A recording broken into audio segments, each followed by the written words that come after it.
Good morning. It's a pleasure to be here. What a great day. What an awesome display of technology and people and partners.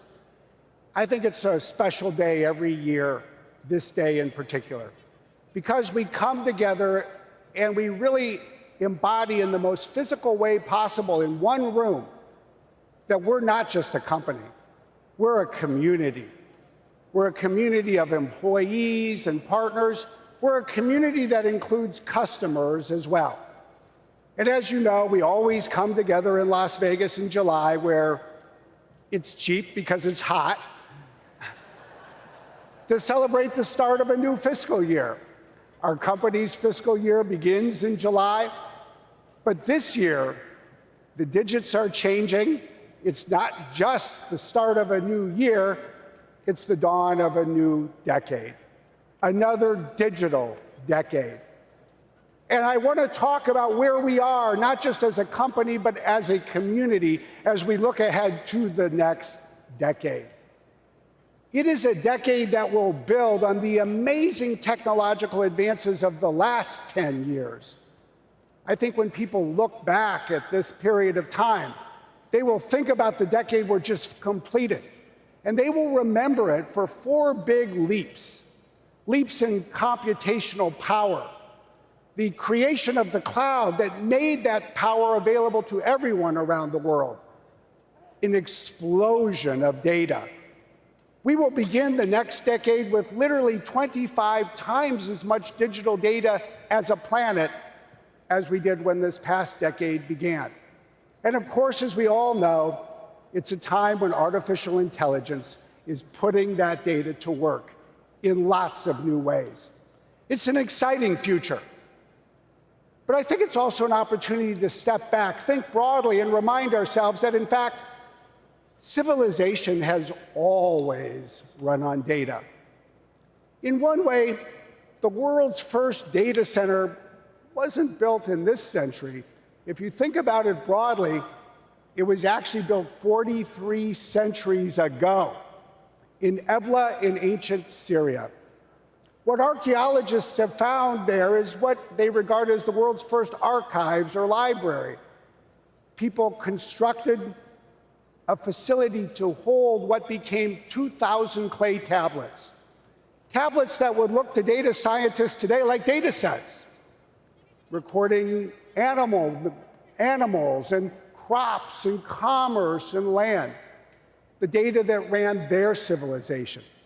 But think about how far we have come. Think about what we're building today. It's not just the data sets and data centers of tomorrow, but it's the way we're using this technology. Technology that is now changing the world, that has already transformed the world. It's a time of tech intensity, as Satya has so often said. As he noted in his keynote, the size of the tech economy is really almost awe-inspiring.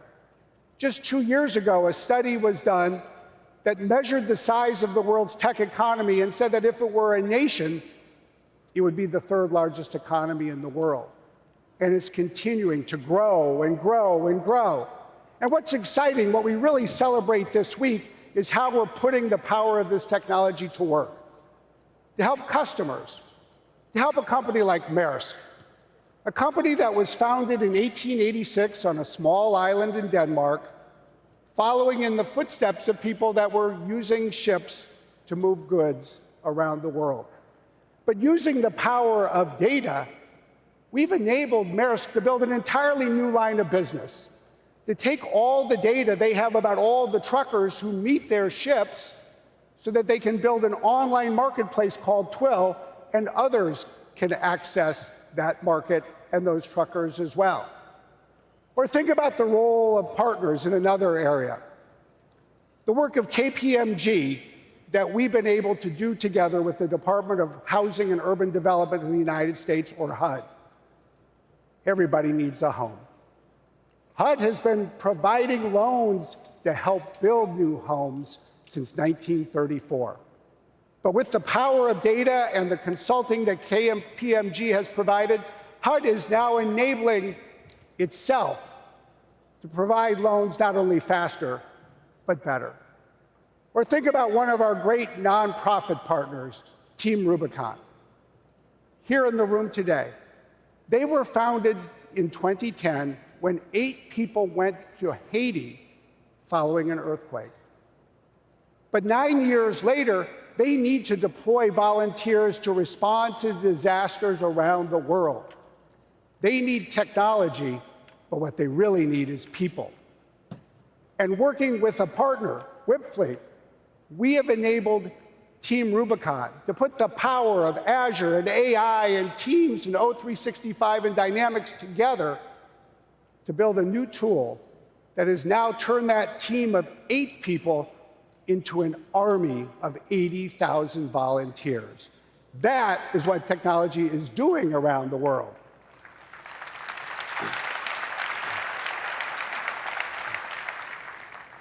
In so many ways, technology is transforming our daily lives. You might look at this and then ask, well, then, why are we hearing so many concerns in the world today? Why are there so many controversies about technology and tech companies? Well, one reason is we live in a time when our tools are also being turned into weapons. This has always been true of every tool in history. Even a broom can be used to sweep a floor or hit somebody over the head. And the more powerful the tool, the more formidable the weapon. And so you see this at play around the world today. You see concerns about technology being used to launch cyber attacks. You see concerns about how tech companies are gathering and using data about people and what that means for privacy. You see concerns about the widening digital divides, the divide between urban centers and rural communities, between the broadband haves and have-nots, or even the people who live in our major cities, who look up in the sky at the skyscrapers housing the offices of tech employees, but can't afford a home because they're being pushed out of their community. You see it in the concerns about the future of the planet itself, as we've come to appreciate that data centers have become the world's largest users of electricity. You see it in concerns about globalization and how it's disrupting communities around the world, globalization that's often based on the use of technology. You think about all of this and it becomes clear we are living in an age of anxiety. The world has many fears. They ask, what will the future bring? They see artificial intelligence and they're excited about the promise, but they ask, will there be jobs for our children? They look at the power we're bringing to computers and they ask us, are we creating a future we can control? When you really think about it, technology has gone from the corner of the conversational room to the center. We find ourselves as a community needing to engage not narrowly with people who are deep experts about what we're doing, but frankly, with everyone, because everyone is talking about these issues. And as we think about that fact, there's one more thing we should think about as well. Many people bring to this topic lots of thoughts, lots of preconceived notions, ideas they've been exposed to over many years, not just by reading the news, but by going to the cinema. Think about some of the movies people have grown up watching. There have been many hits over many years. One of my favorites was in 1983, a great movie about a young actor, Matthew Broderick, playing a high school student who hacked his way into the Pentagon's computer and almost unleashed artificial intelligence to start World War III. People are asking, will computers know the difference between right and wrong? They're asking whether the people who are creating these computers understand the difference between right and wrong. They're asking whether we are creating a future that we'll be able to control, whether computers will remain accountable to people. And this, too, has been the stuff of science fiction and popular movies. 2.5 decades before War Games, another generation grew up, and in 1968, it went to see the hit film 2001: A Space Odyssey. That's a computer that didn't really do a good job of listening to a human being. And when you think about all of this, what we've really taken away as a company is that these are questions that should be acknowledged rather than ignored. They need to be treated as the serious issues they in fact represent. They require us to take a new approach. A new approach that starts with our mission, a mission that, as all of you know, is grounded in the need to empower every person and organization on the planet. But as we take this new approach, we also need to keep internalizing new things. We need to step up. We need to step up and assume more responsibility. We need to assume responsibility as a company, but we also need to recognize that we can't do this alone. No one can do it alone, not even with all the partners in this room. We need to bring people together. We need to bring stakeholders together. We need to bring this world of civil society and government and even our competitors together. We need to found the future on a new focus. A focus that says that when the industry was young, maybe it made sense to move fast and break things, but no more. The issues are too big.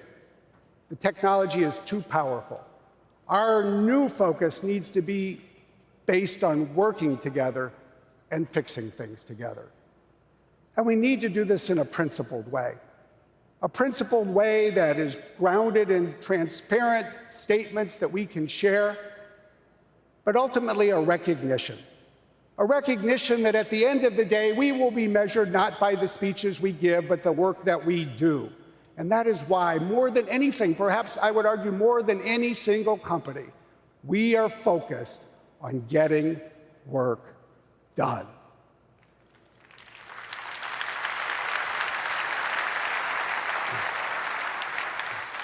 It really starts with trust. That's what Satya talked about earlier, and he put it so well, I think, when he said, look, trust isn't something you count on. It's something you have to earn. And you have to earn it by the things that you do, the deeds on which you're tested. There's 4 big areas where we have to keep doing more to keep earning the world's trust. It certainly starts with cybersecurity. If we can't protect people, then we don't deserve their trust. That's why we're working so hard as a company to earn people's trust in the area of cybersecurity every day. We're focused on 3 areas. It starts with our technology. And this is where you see us more and more each and every year, bringing out new and better technology that helps secure our customers in a comprehensive way. That starts with identity and goes to information, to infrastructure, to cloud applications and device endpoints, or to put it another way, that starts with Azure Active Directory to protect people's identity, Microsoft Threat Protection to secure information, the Security Graph and Azure Sentinel to enable enterprises to take the steps they need to control their infrastructure, and Azure Sphere, the ultimate endpoint protection for the world. We're investing more than we ever have. We're doing more than we've ever done. But we also recognize that you can't rely on technology alone. Companies like ours, communities like ours, also need a world-class cybersecurity operation. And that's what we're focused on as well. Attacks are continuing from cyber criminals and from nation states. That's why we rely on all the different centers of expertise in Microsoft to bring in data, understand it, and equip customers and ourselves with the ability to act. And acting we are. In the last 12 months, we've taken what was a twinkle in our eye, a Defending Democracy program, and we've turned it into a broad-based approach. An approach that uses Election Guard to secure and protect voters. An approach that uses Account Guard and M365 to secure and protect candidates and campaigns, with Account Guard now available in 26 countries around the world. an approach that supports NewsGuard to address the threat posed by disinformation. And we're building on this with new advances in public policies and partnerships literally around the world. We've recognized that we first needed to bring the industry together. I had an ambassador from Europe tell me that there's no way we could bring the world's governments together if we couldn't bring the world's companies together first. And so that's what we focused on doing. 15 months ago, we launched what was known as the Global Tech Accord. It commits the companies that sign up to stand up for certain principles, to protect our customers around the world, and to work together to take pragmatic steps to make those principles real. We were excited in April of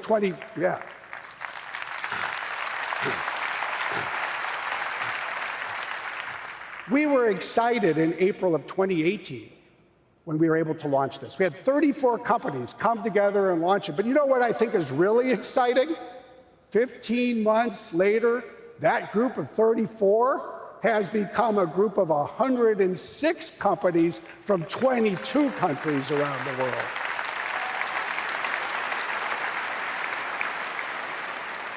It's important in and of itself, but we also used it as a building block.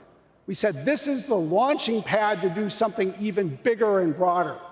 So we partnered with the French government, with President Macron, so that last November in Paris, he could unveil what is now called the Paris Call for Trust and Security in Cyberspace. It's a declaration that commits the signatories to protect citizens, to protect elections, to protect the internet. But what is really exciting to me is to see the support that we've been able to build. That declaration now has the official support of 66 governments around the world, and more than that, it now has the support of over 550. That is what it means to bring the world together.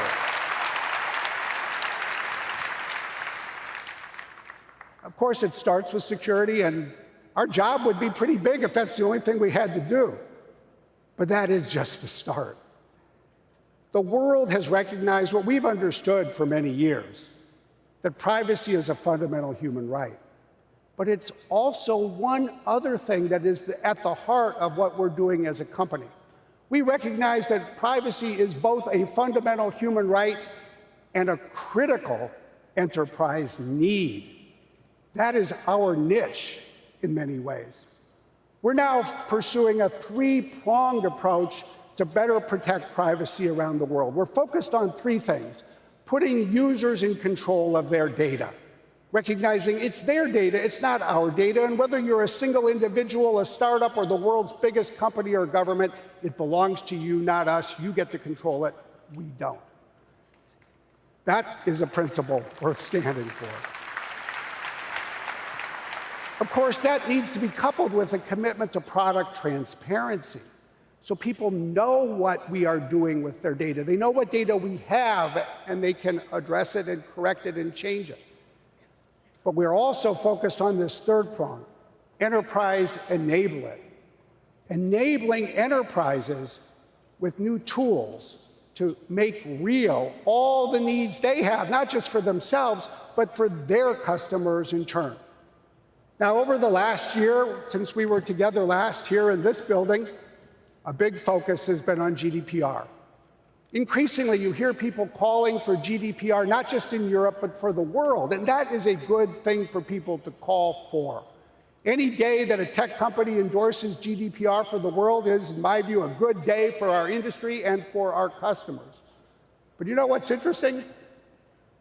We are still the only company in our industry, 15 months after GDPR took effect, to say, you know what, we're not going to wait for the world's governments to act. We are the one company that says it doesn't matter whether you're a customer in Europe. You can be a customer anywhere. We will extend the rights of GDPR fully to you. And you know what? In 12 months, that brought the GDPR to more than 20 people who exercised their rights with our services. More than 20 million people who live in 241 countries We have already brought GDPR to the world.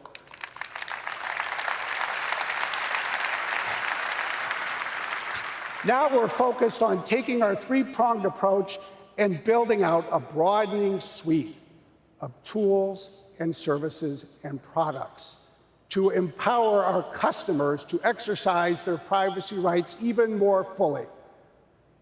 Services and tools that start with a privacy dashboard for consumers, that have office privacy controls for enterprises, that have diagnostic data options and the ability to view what we are collecting. Tools that empower enterprises with Azure Confidential Computing, with an Enterprise Trust Center, and with GDPR compliance tools. And while we've made good progress over the last 12 months, there's one message that you should carry to every customer everywhere in the world: we are just getting started.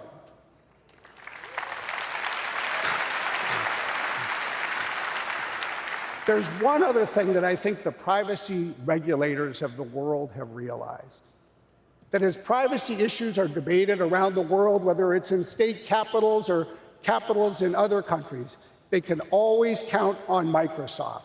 They can count on us to show up and to stand up for people's privacy rights, because we believe in this not just as a principle and a human right, but we recognize that we need to sustain the world's trust, and that is the only way we will succeed as an industry, not just this quarter and this year, but throughout the decade to come and the decades that will follow.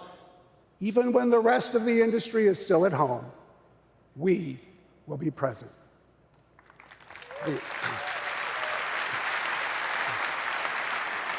There's a third issue that actually wasn't on the list a year ago. One of the things that's so fascinating about all of this is the list keeps growing as people appreciate the significance of technology. The issue is digital safety. It's an issue that changed on a particular day. The day was the 15th of March. The place was Christchurch, New Zealand. You know, we've all lived together in a world and during a time when, unfortunately, we've read in the news about horrific attacks on synagogues, on churches, on mosques, and on schools. But I think when historians look back, they will say that the 15th of March of 2019 was an inflection point for technology. Why? Well, it was captured best by a columnist for the New York Times, Kevin Roose, who said that the Christchurch attack felt like a first, an internet-native mass shooting. The attack was teased on Twitter, announced on the online message board 8chan, and broadcast live on Facebook. It was a terrible day. A terrible day not just for the victims and their families, but for the people of New Zealand and indeed the entire world. But interestingly, it's also a day that galvanized one leader, New Zealand Prime Minister Jacinda Ardern, into action. And just as we had the chance to partner with President Macron and the French government in 2018, we were so privileged to have the opportunity to partner with Prime Minister Ardern and her team this year. And just 60 days after that attack, a new group came together in Paris to sign what became known as the Christchurch Call. A call that commits not just the 18 governments and government institutions, but the 8 tech companies that came together to sign it, to work together, to take the kinds of steps needed to keep people safe. And that's what we're going to continue to do.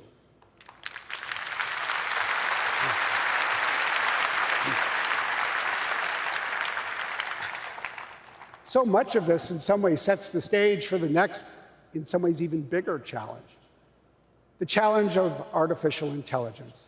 A technology that holds so much promise for every aspect of human life, but that also requires us all to ask hard questions.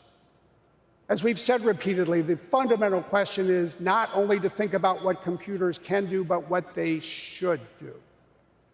And 12 months after we were here last year, we are making progress. We're now making progress on 4 fronts: from ethical principles to governance to tools to democratize AI and advances in public policy. And I think there's so much that we can bring from our broader learning and experience to this new issue.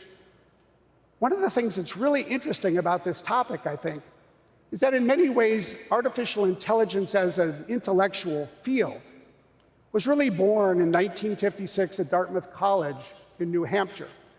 That's when leading scientists and technical experts got together for a conference. But what is fascinating to me is that 6 years before they even met, there was already, in effect, an articulation of the world's first attempt to define ethical principles for AI. It was by a science fiction writer named Isaac Asimov in a book called Runaround. And if you've ever read that short story, you might recall that his ethical principles had 3 laws. The first law was that a robot could not injure a human being. The second law was that a robot had to obey the orders of a human being. And the third law was that a robot could protect its own existence, but only if it didn't conflict with the first 2 rules. If you've ever seen the movie I, Robot, you know it didn't turn out so well. Well, the logic may be undeniable, but that was not the outcome that humanity was actually hoping for. And what it really reminds us, or should speak to us about today, is that we need to start with clear ethical principles, as we have, but you have to put those principles to work. You need to operationalize them the same way we've operationalized cybersecurity and privacy. That's what we're doing. We're launching new governance systems to manage how we use and develop artificial intelligence as a company. We're making business decisions that do some days require us to make hard calls.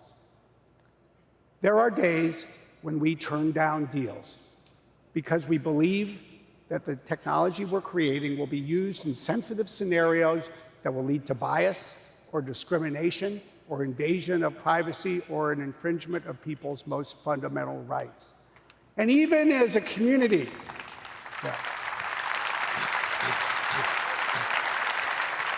think about this. As a community whose job it is, in so many ways, to pursue every sale we can, there are some sales we need to turn down. Because if we don't occasionally say no, then in truth, the only principle that we're pursuing is the pursuit of profit. And as important as our profitability is, we all appreciate together that there are some values that are even bigger than that. So thank you for your support.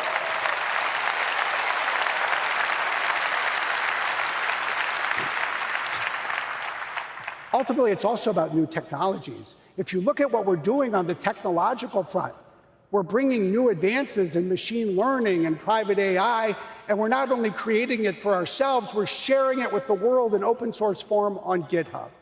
And we're creating tools for customers, because that's what it will take to fully democratize AI. We're also engaged in the world of public policy. It's so interesting because it was just 12 months ago that we led the way calling for facial recognition to be governed by the rule of law. And there were some in Silicon Valley who said, "What are you doing? People don't care about this. You're addressing some problem that doesn't need to be solved." I'll tell you, that tune sure changed over the last year when the city next door to Silicon Valley became the first to say it would ban public use of facial recognition. That's why the world needs people to be thoughtful. It's why it needs approaches that are balanced. It's why it needs the kinds of measures that will enable the world to benefit from everything that facial recognition has to offer, but also protect against the abuses it could unleash. That's the balanced approach we are committed to pursuing.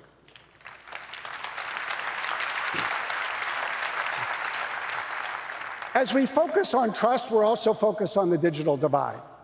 There really are 2 divides. One is about access to technology, and the other is access to skills. On the technology front, we've been focused first and foremost on access to broadband. We launched our Airband initiative 2 years ago last week. We said we would bring broadband to 2 million uncovered Americans by 2022. Over the last year, we've made so much progress. We've raised that target to 3. We now have commercial agreements in half the states of the country. We're well on our way to building a market that will inspire and empower the small telecommunications businesses and large as well across this country to close this gap. But as we do this, we're recognizing that with our progress in the US, we can increasingly take this worldwide. So now you're seeing us move to other countries, especially across Latin America and sub-Saharan Africa. You'll see us move forward in the coming months with this new wonderful partnership in Colombia with companies and the government to bring broadband to 4 million people in southwestern Colombia. This is the kind of difference that will change people's lives. But it's not just about technology, it's about skills as well. In some ways, that's even a bigger gap. If there is a single program that I think best embodies the spirit of partnership that we bring to this building this week, it is the program by Microsoft Philanthropies called TEALS, Technology, Education, and Literacy in Schools. This fall, this September, in this country, we will be in 648 high schools across the nation with 284 Microsoft employees, part of an army of more than 2,000 volunteers, working for more than 800 companies, all working together to be in schools, partner with teachers, and bring computer science to kids to build them a better future. But this isn't just about this country, it's about the world. And as Judson and Jean-Philippe have really led the way, I think, over the past year, there are so many of you in country after country around the world that are advancing our digital skills initiatives. I had the chance to see it firsthand in Italy, but I know that there are many of you who've seen it firsthand in many places. And it's not just about students and kids. It's about people of all ages as we're bringing new tools to enable people to learn new skills. This is fundamental to what it will take to fully democratize AI. And then there's the last of these big issues that people want us to address. And it's a pretty big issue. It's called the future of planet Earth. Everybody wants a brighter future for themselves and their children, and today, more than ever, that requires a healthier planet. That's why you're seeing us pursue a three-part strategy, a strategy that is focused on putting our own house in order, in part by increasing the goals on ourselves for the use of green energy by our data centers. It's an approach that also has raised the internal carbon tax on ourselves.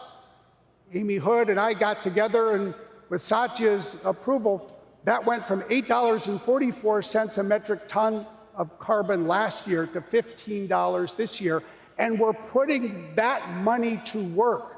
We're putting it to work to take more steps to make our campuses greener, our data centers greener, to help our products add new services to better serve customers, and ultimately partner in new ways so that every customer can advance towards a greener future. And we're also putting it to work in a third way. With our AI for Earth program, we are now literally bringing grants to startups, to universities, to nonprofits around the world. We're the only tech company that has a team that combines computer and data scientists with environmental scientists. And we're combining that expertise and access to technology and money to empower people to do what it takes, to do what we're all going to need to do together to create a brighter future for ourselves and our children and grandchildren, a sustainable planet.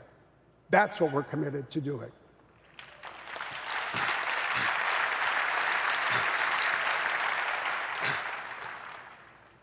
Finally, I think there's one last thing we need to do. We need to use technology to serve the world. We need to show people how we can all work together to use the power of tech to solve the great problems that are on people's minds. That's been at the foundation of our AI for Good programs. We've had 3 over the past year: AI for Earth, then AI for Accessibility, and then AI for Humanitarian Action. And just as we created a suite of software with Office that grew over time, our AI for Good suite of programs is growing as well. One of the issues we've really stepped back and thought about is the conversations that so often take place around the world. When you really listen to people who are worried about the changes in the world, you hear about a lot of different things. But one thing you hear often is that people feel that they're losing their identity, that their place in the world isn't respected or isn't appreciated. And there are so many flavors of this very real problem.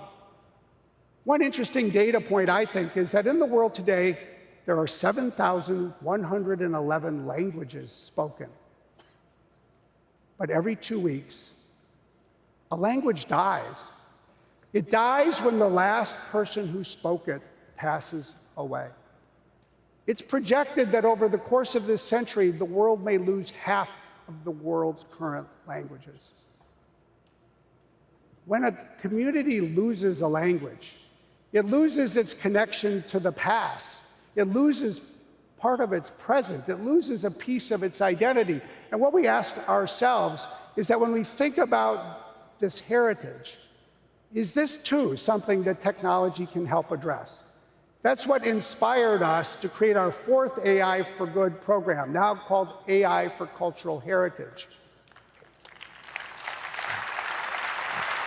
If you really want to get excited about this program, I think it helps to see firsthand what it can do.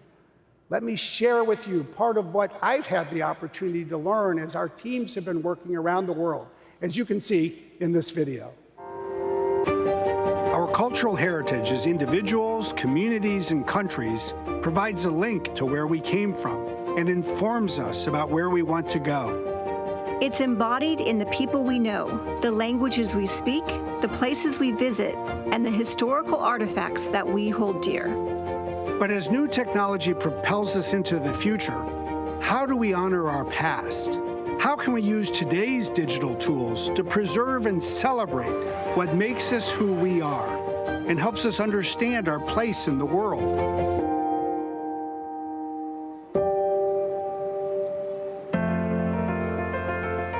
Longshuan Monastery is the steward of a massive collection of ancient Buddhist literature. The monastery's tech-savvy monks and volunteers are what make this temple so unique.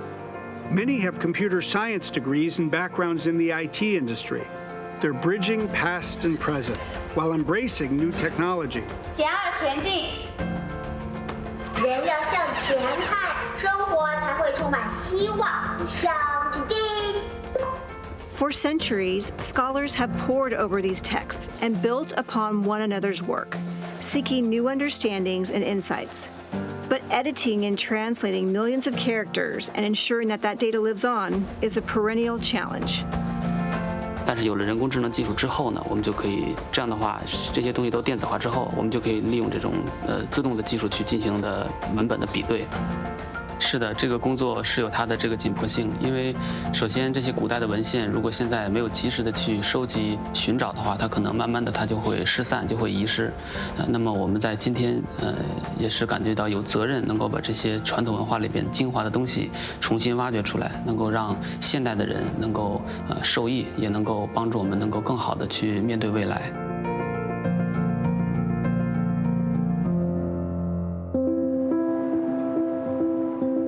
One place where culture is on grand display is in Normandy, France, where Mont Saint-Michel soars above the coastline. Designated as a UNESCO World Heritage Site, Mont Saint-Michel has withstood centuries of change and conflict. A detailed relief map of this architectural marvel was painstakingly built by hand in the 17th century as a military tool for King Louis XIV. Oh my goodness, the cathedral. Look inside. C'est un lieu magique pour la France et pour le monde entier aussi. In 2018, Microsoft set out with partners across France to help bring this treasure to life by creating an immersive experience exploring this centuries-old landmark. Using Azure, French startup Econem captured and analyzed tens of thousands of photos of the 17th century model to build a digital replica. What will your model enable people to do? Parce qu'ils pourront effectivement traverser des environnements qui aujourd'hui n'existent plus. Notre objectif, c'est de sauver la mémoire des sites et des architectures qui sont menacées un petit peu partout dans le monde. Et pour nous, l'enjeu, grâce au numérique et grâce à HoloLens, c'est de raconter la maquette, mais aussi l'histoire du site représenté. Donc pendant les visites, il y a un moment magique quand on observe les visiteurs. Ils changent de perspective et qu'à un moment, on les voit faire waouh. Alors, on parle souvent d'expérience vécue. Je viens d'en vivre une réelle, à la fois virtuelle, numérique, mais également, je dirais, esthétique et historique. Parce qu'il y a un dialogue qui s'établit quasi immédiatement entre la maquette telle qu'on la voit aujourd'hui dans ce musée des plans en relief, mais également l'univers auquel elle se rattache, c'est-à-dire le Mont Saint-Michel.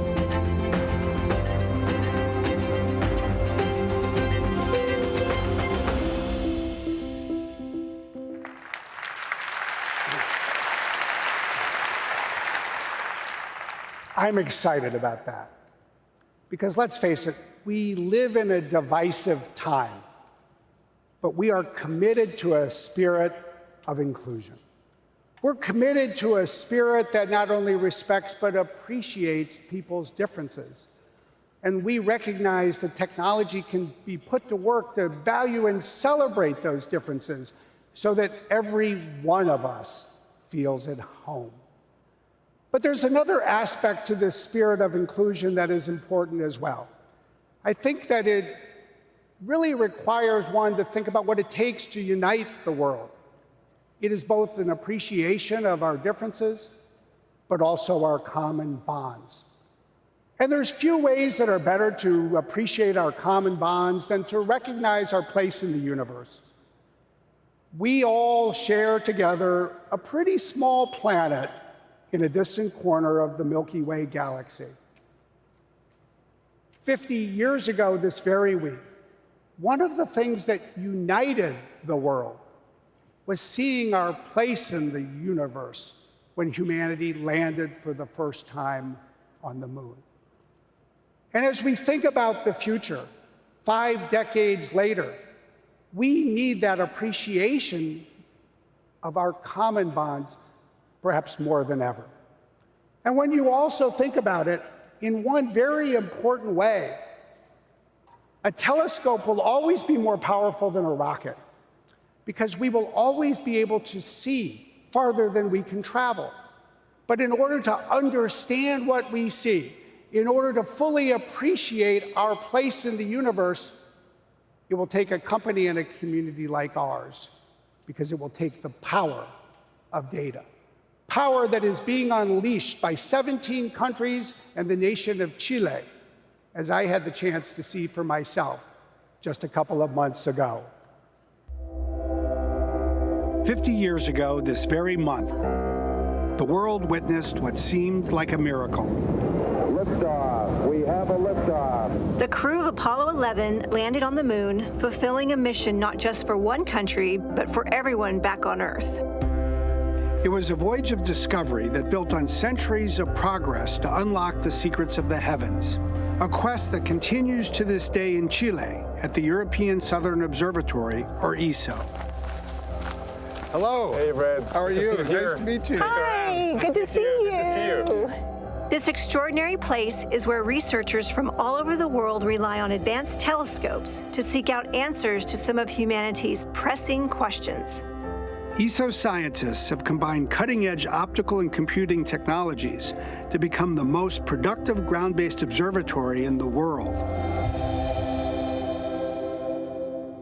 We are now entering into the place where we operate the telescopes. They are now observing an asteroid that's actually passing very close to the Earth right now. My goodness. And here the instrument that they are using actually is a sort of corrects the turbulence of the atmosphere to make the image sharper and to be able to distinguish the two asteroids, because otherwise it would be blurred into one single big potato of light. The telescopes here are open to the entire community. Anybody who is part of an academic institution can just ask for time here. And so you're from Belgium. Where are all your coworkers from? We have coworkers coming from all around the world, probably 10 different nationalities just in this control room, just working together to make science progress. And it's a very, very nice thing to see. It was ESO astronomers who captured the first photographs of a planet located in another solar system. Now, ESO's astronomers have turned their eyes toward new technologies like AI to advance the scope and scale of their groundbreaking work. There's a new generation of telescope now being built. Tell us about that. The new telescope, the 40-meter ELT, will be an even more complex machine, even more difficult to understand and to control and to maintain.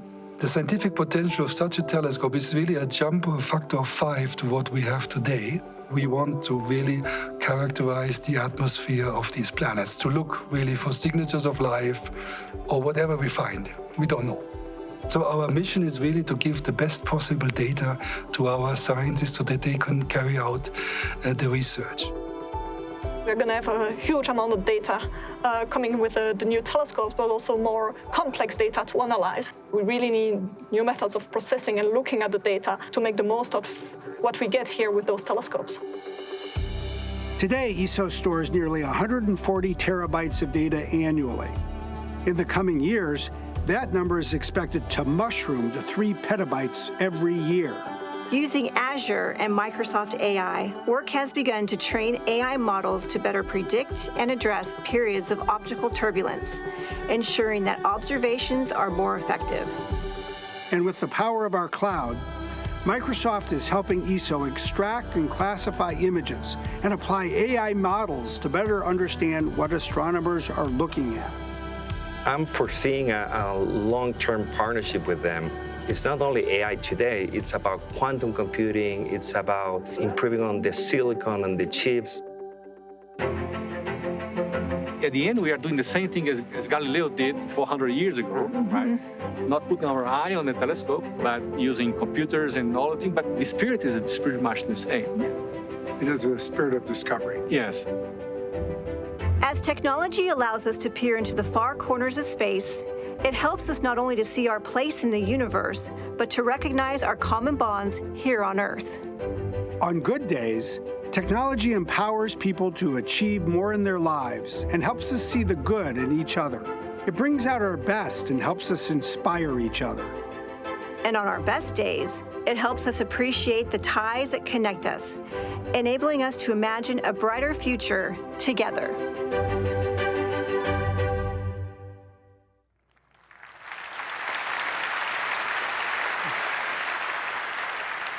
Perhaps more than ever, the world needs a spirit of discovery. It needs a constant quest for new learning. It's a powerful reminder that civilization has not only always run, but it has always advanced based on data. 43 centuries after that first data center of sorts was built in ancient Syria, literally 172 generations of people have walked the face of the earth. We follow in their footsteps and we stand on their shoulders. It is our time now. And as a company and as a community, we need to make our turn count. Thank you very much.